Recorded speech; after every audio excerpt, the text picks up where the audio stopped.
మెదక్ జిల్లా వెల్దుర్తి మండల కేంద్రంలో దివంగత నేత స్వర్గీయ మాజీ ప్రధాని రాజీవ్ గాంధీ వర్ధంతి కార్యక్రమం నిర్వహించారు. రాజీవ్ గాంధీ గారి 33వ వర్ధంతి సందర్భంగా స్థానిక చౌరస్తా వద్ద ఏర్పాటు చేసిన కార్యక్రమంలో వారి చిత్రపటానికి కాంగ్రెస్ పార్టీ నాయకులు పూలమాల వేసి ఘనంగా నివాళులర్పించారు. అనంతరం పలువురు మాట్లాడుతూ రాజీవ్ గాంధీ దేశం కోసం ప్రాణాలు అర్పించారని తెలిపారు. ఈ కార్యక్రమంలో మండల అధ్యక్షుడు మహేష్ రెడ్డి, రాష్ట్ర ఫిషర్మెన్ కార్యదర్శి మల్లేష్, మాజీ అధ్యక్షుడు Narasimhareddy, vice MPP Sudhakar Goud, society director Krishna Goud, జిల్లా నాయకుడు నరేందర్ రెడ్డి, సీనియర్ నాయకులు శేఖర్ గౌడ్, దుర్గా గౌడ్, శ్రీనివాస్ తదితరులు పాల్గొన్నారు.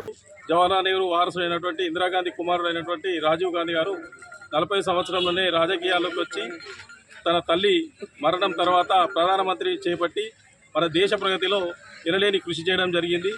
ఎందుకంటే 21వ శతాబ్దంలో భారతదేశాన్ని ఐటీ విప్లవం నడిపించినటువంటి ఘనత రాజీవ్ గాంధీ గారికే దక్కుతుంది. అదేవిధంగా పంచాయతీరాజ్ చట్టం తీసుకురావడంలోనైతేనేమి, గ్రామాలలో జవహర్ రోజ్గార్ నిధులు ఇవ్వడంలోనైతేమి, నవోదయ విద్యాలయాలు, సైనిక విద్యాలయాలు ఏర్పరచడంలో గణనీయమైన కృషి చేయడం జరిగింది. కానీ మన దేశంలో ఆనాడు జరుగుతున్న పరిస్థితుల వల్ల మిలిటెంట్ల చేతిలో రాజీవ్ గాంధీ గారు ప్రాణాలు కోల్పోవడం జరిగింది.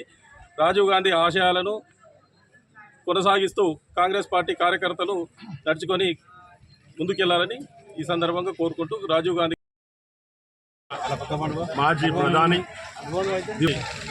33వ వర్ధంతి ఈరోజు వర్ధంతి సందర్భంగా కాంగ్రెస్ శ్రేణులు, కాంగ్రెస్ కుటుంబ సభ్యులు, వివిధ గ్రామాల నుంచి వచ్చిన కార్యకర్తలు అందరూ ఘనంగా ఈరోజు నివాళులు అర్పించడం జరిగింది. దివంగత రాజీవ్ గాంధీ గారు ఆ రోజు టెలికమ్యూనికేషన్లో విప్లవాత్మకమైన మార్పులు తీసుకొచ్చిన వ్యక్తి. ఎన్నో దేశానికే వాళ్ళ జీవితాలు అంకితం చేసినటువంటి కుటుంబం గాంధీ కుటుంబం. గౌరవ మన మాజీ ప్రధాని ఇందిరాగాంధీ మరియు రాజీవ్ గాంధీ లాంటి ఎంతోమంది వాళ్ళ కుటుంబం దేశానికి.